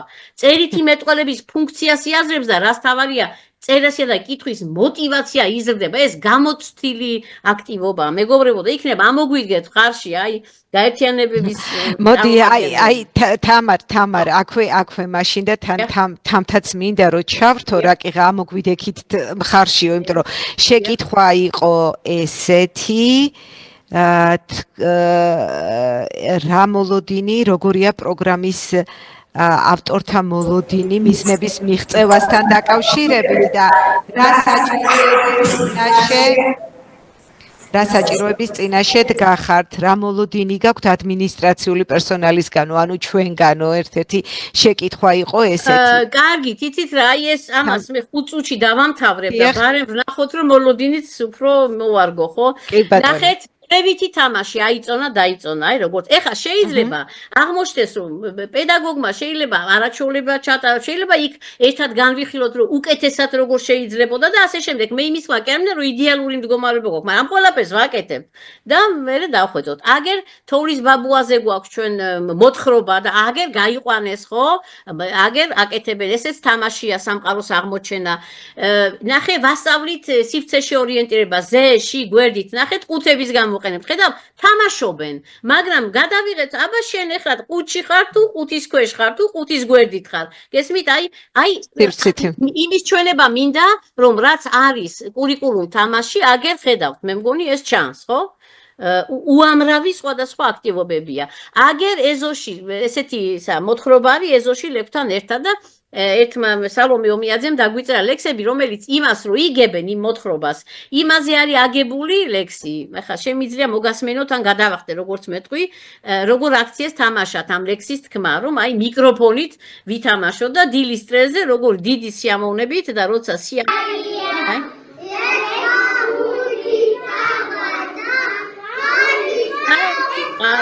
აი ყველა ბავშვი გახარებული არის, ხო? დილის წრეზე აქტივობა გადააქცია ჩვენმა ძვირფასმა იმან მასწავლებელმა თამაშად. აი მიკროფონი უნდოდა და აგერ სიამოვნებით არიან, მასწავლებლის სიამოვნებით არიან ჩართულები. აი შემოქმედებით ისინი, ხო? თამაშები აქ ფიგურებით გააკეთეს, სამკუთხედს, ოთხკუთხედს იმასწავლობენ და აგერ სხვადასხვა რაღაცები გააკეთეს. აგერ ფოთლები მოიტანეს და ბიჭუნას და რაღაცას კაცუნას თუ გოგონებს აკეთებს. აგერ აგროვებენ ეზოში და ამითი მერე მოზაიკებს გააკეთებენ, ხო? დამოუკიდებელი, აი მე აქ მინდა უბრალოდ ორი სიტყვით აღნიშნოთ ჩემი აღფრთოვანება ჩვენი ბილინგური მასწავლებლების მიმართ, იმიტომ რომ წარმოუდგენელი სირთულეები გადალახეს, მეგობრებო, როდესაც ფაქტობრივად ქუჩიდან იმაზრით აყვანილი, რომ მათ ის სწავლა-განათლება არ ჰქონდათ მიღებული, რაც ამზდელს უნდა ჰქონდეს და პირველი დღეები რა იყო, როდესაც ეს ბავშვები დარბოდნენ, ზოგი ტიროდა, ზოგი და ვაიმე რა უნდა ქნა და დღეს ნახეთ, როგორ ახერხებენ, რომ ამ ბავშვებმა დამოუკიდებელ სახელოსნოებში დამოუკიდებლად ითამაშონ. ნახე ყველა თავის საქმეს აკეთებს, იმიტომ რომ ეს მით უფრო მნიშვნელოვანია ჩვენთვის, იმიტომ რომ რომელიღაცა მცირე ჯგუფთან ენაზე უნდა იმუშაოს და ეს ენაზე მუშაობა სხვადასხვანაირად ხდება. ცხადია, ბარათებს ვიყენებთ შე შემთხვევაში, აი ნახეთ, აქ არის ბარათები და ამ შემთხვევაში ბავშვს მოეთხოვება, რომ იპოვე რომელია და ცხოველია საჭმელია. ანუ უნდა კატეგორიზება ცხოველები ერთად, ისინი ერთად. ეს არის თამარ ბოდიში კითხვა არის თუ არა თემები, რომელშიც შესაძლებელია ჩაერთოს მშობელი და ინფორმირებული იყოს ზოგადად საგანმანათლებლო პროგრამით. მშობელს როგორ აშეულია ჩართვა, უბრალოდ ქართულენოვან აქტივობაში რო ჩაერთოს, ქართული უნდა იცოდეს. თუმცა ეხლა მე იცით რა, მე მეორე წელია კოუჩინგში აღარა ვარ ჩართული, დეტალებს ვერ გეტყვით ეხლა ამაზე, მაგრამ მშობლის ჩართულობა ყოველთვის უნდა იყოს, თუნდაც ის რომ აი ბავშვებმა რა გააკეთეს, როგორ გააკეთეს, მე ეხლა შეიძლება რაღაცა პროექტები ერთად ეხლა ჩვენ გვქონდა მაგალითად ასეთი პროექტი იმაზე რა ქვია, ლოკოკინებს, რომელიც მანამდე ჩემ შვილიშვილთან გავაკეთე, დედამთილმა კი ნამსახლიდან გამაგდო. ხო და ის რა ქვია ხო და აი მაგალითად ამაში რასაკვირველია ეს ყველაფერი იმით თავდება აკვირდებიან რით იკვებებიან თქვა წყალი უყვართ კამფეტი უყვართ ის უყვართ მოყვანილი არის ეს სპეციალურად საბინადრო როგორ მოუწყონ ისა და მე იმით თავდება გესმით ეხლა არ მაქვს დრო ეს ყველაფერი გაჩვენოთ რომ აკეთებენ საინფორმაციო ფურცელს სადაც გაკრული არის აქეთ რა შეჭამა იქით რა შეჭამა ასეთი რაღაცები და ამ დროს მშობლის მოყვანა ჩვენება მშობლი საქმის კურსში რო იყოს რასაკეთებს და შეიძლება ბავშვებს რაღაცები კითხოს და ასე შემდეგ არაჩვეულებრივია, ცხადია. თამარ, მე მაგას ავშირი ჯერსი მშობლიურენოვან და იმას შორის აი ეს ერთი სუსტი წერტილია ზოგიერთ ბაღში არაჩვეულებრივად დამყარდა ეს კავშირები და ჩვენი მასალებს ვაწვით იმიტომ რომ იმათ მასალები აკლია და ძალიან პროდუქტიულია მათი ურთიერთობა მაგრამ ზოგან ნაკლებად და აი მე დიდი იმედი მაქვს რომ ამაში შეგვიწყობენ ხელს ჩვენი სისუსტე ის არის რომ უფრო მეტად ეხლა განახლება რესურსების განახლების დროს მეტი კავშირები იყოს მშობლიურენოვან და არამშობლიურენოვან იმას შორის, ხო, რესურსებს შორის, ეს ჩვენი სისუსტეა და ეს უნდა გამოვასწოროთ, მაგრამ იცით რა არის, აი თავიდანვე რაღაც იდეალურ მდგომარეობას ვერ შევქმნიდით, ხო? რაც მოვახერხეთ მე იმითიც აღფრთოვანებული ვარ და ჩემთვის ეს არის უკვე პლატფორმა, რომელიც მეუბნება რომ აბა მიდით გააგრძელეთ, უკვე ნახეთ, უკვე რამდენი რამე დავდებით, ხო და ხო, მოკლედ ეკონკრეტული სიტუაციების და ბედნიერების, ასე ვთქვათ, ინდიკატორი უნდა იყოს ბავშვის იმიჯი, რომ მას ეს ყველაფერი სიამოვნებს და ეს ყველაფერი მოსწონს.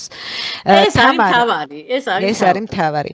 თამარ, უღრმესი მადლობა, მე ვხედავ კიდევ სენსორი.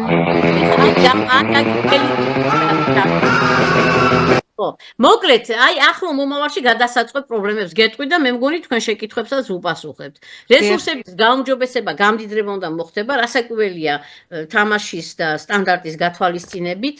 მშობლიურენოვანი და ქართულენოვანი ასე პრაქტიკის გაუმჯობესება უნდა ხდებოდეს და მათ შორის თანამშრომლობის გაძლიერება. აი ამაში მე მგონი შეიძლება დაგვეხმაროს ჩვენი ძვირფასი კოლეგები მიდან გაერთიანებებიდან.